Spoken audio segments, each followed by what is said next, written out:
les voy a explicar un poco la clase 1 y 2 del cuadernillo número 1, que es la misma clase para quinto, sexto, séptimo y octavo. Y no porque yo sea floja, sino que en estas clases desarrollamos una habilidad que vamos a necesitar en toda la asignatura, todo el año. Es una habilidad y no un contenido. Una habilidad es una destreza, es una herramienta que yo voy a poder utilizar para resolver problemas a futuro.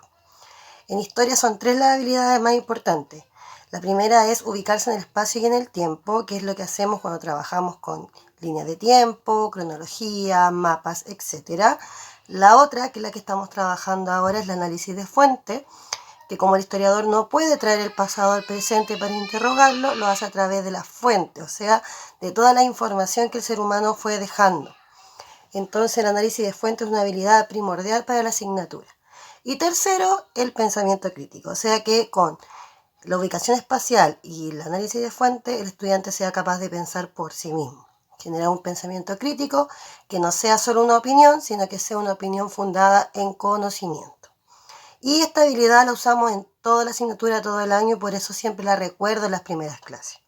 Y es lo que vamos a recordar ahora, que me llama la atención que tengan tantas dudas, porque los únicos que podrían tener dudas son los de quinto, porque todos los demás lo hemos visto. Ya lo hemos visto en clase, hemos analizado fuentes, lo hacemos siempre al inicio o al final de la clase. No es nada distinto a eso. Así que se los voy a explicar, les voy a explicar la materia y después les voy a mostrar cómo hacer la guía respecto al análisis de fuentes. Empezamos entonces, historia y análisis de fuentes. La historia es el estudio de la humanidad y lo que la humanidad ha hecho en el espacio a través del tiempo. De ahí desprendemos al tiro los 3 elementos de la historia, que son humanidad, espacio entendido como lugar y el tiempo. De estos 3 elementos, la humanidad es el más frágil porque el ser humano nace, se desarrolla y muere. Por lo tanto, lo que nos queda de ese ser humano es el legado o las huellas que fue dejando en el lugar en el que habitó. Y por otro lado, el tiempo es muy relativo. Si bien lo cronometramos y para todos es lo mismo, o sea, 60 minutos para todos es una hora, 12 meses para todos nosotros es un año, pero va a depender mucho del protagonista de los hechos. ¿A qué me refiero con esto? Una hora son 60 minutos para ti, para mí o para cualquier persona, pero no es lo mismo 60 minutos en la escuela que 60 minutos, no sé, jugando videojuegos. Aunque ambas duren 60 minutos, la percepción del que está viviendo los hechos es distinta y hace parecer que algo va muy lento o que algo va muy rápido. Y por último, el espacio es el único elemento de la historia que permanece, que se prolonga, ¿ya?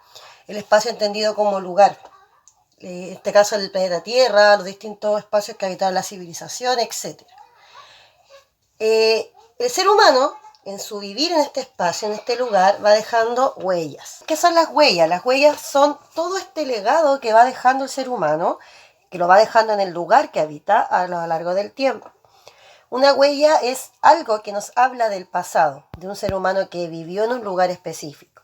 Una huella puede ser un texto, puede ser una escultura, puede ser una construcción, puede ser una canción, un relato, un vestuario, armas, herramientas, artesanía, cualquier cosa que el ser humano del pasado nos haya dejado en el espacio para poder nosotros conocer el pasado.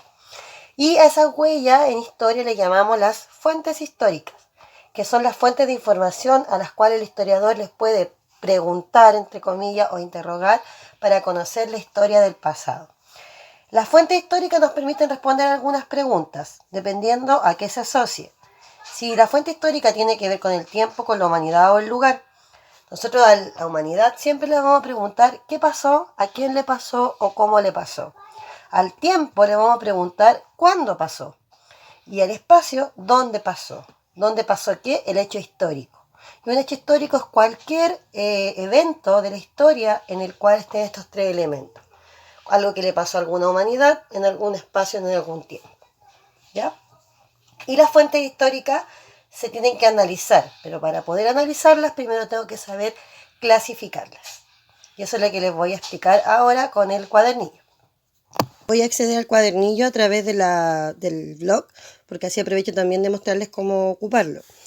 El blog se llama profepatricia.cl no, perdón, profepatriciaturra.blogspot.com. Tienen que escribirlo aquí en la barra, ¿ya? Si lo escriben en Google no voy a aparecer porque como el blog es nuevo y tiene pocas visitas, todavía no aparece en Google, ¿ya? Así que tienen que buscarlo directamente en la barra. Aquí arribita en el blog está la página principal, está la de Facebook, si ustedes lo pinchan lo lleva a mi Facebook, está el fanpage de la escuela, la página de los textos escolares por si tienen que descargar el libro y la página de Aprendo en Línea, que es la página que dio el Mineduc, que no sé, igual hay que ponerla ahí por si acaso. En fin, voy a meterme aquí a esta entrada donde están los cuadernillos. Se los dejé disponibles, ustedes lo tienen en físico porque en la escuela lo entregaron y dentro de la semana van a entregar ya el cuadernillo 2 para estas 2 semanas más de cuarentena. Usted pincha aquí donde dice cuadernillo número 1, historia, tercero, octavo básico y se le va a abrir esta página de Drive, que es una página de Gmail, en la cual yo subí los archivos para que ustedes los puedan descargar. El que grita es mi hijo, no está loco, no le pasa nada, es así. Está jugando y la casa es muy pequeña. Entonces voy a abrir uno de cualquiera de quinto a octavo, que es lo mismo. Y aquí está. Aquí está. Entonces, estábamos en la clase 1 y 2. Ahí están los elementos de la historia, hombre, espacio y tiempo. Y nos vamos directamente al tema de las fuentes. Las fuentes se pueden clasificar de dos formas, según su origen y también según su forma o formato.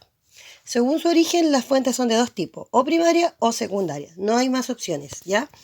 Primarias son cuando la fuente se elaboró en el momento que los hechos estaban ocurriendo y secundarias cuando son elaboradas mucho tiempo después. Siempre les pongo el mismo ejemplo. Si yo en el año 2050, si es que estoy viva y estoy muy aburrida y quisiera hacer la historia de la escuela, tendría que buscar algunas fuentes de información para reconstruir la historia de la escuela. Entonces, ¿qué tendría que hacer? Ir a cualquier fuente primaria que me sirviera de información. Por ejemplo, documentos, lo que está en los libros de clase, los libros de los niños, los cuadernos, fotografía, quizás contactar a alguna alumna que me pueda dar un relato de cómo fue su vida en la escuela, cualquier cosa que me sirva para contar la historia de la escuela. Todo lo que yo ocupe para hacer esa historia van a ser fuentes primarias, porque fueron elaboradas mientras ocurrían los hechos. Y el libro que yo haga con la historia de la escuela va a ser una fuente secundaria, porque fue elaborada mucho tiempo después de que ocurrieran los hechos.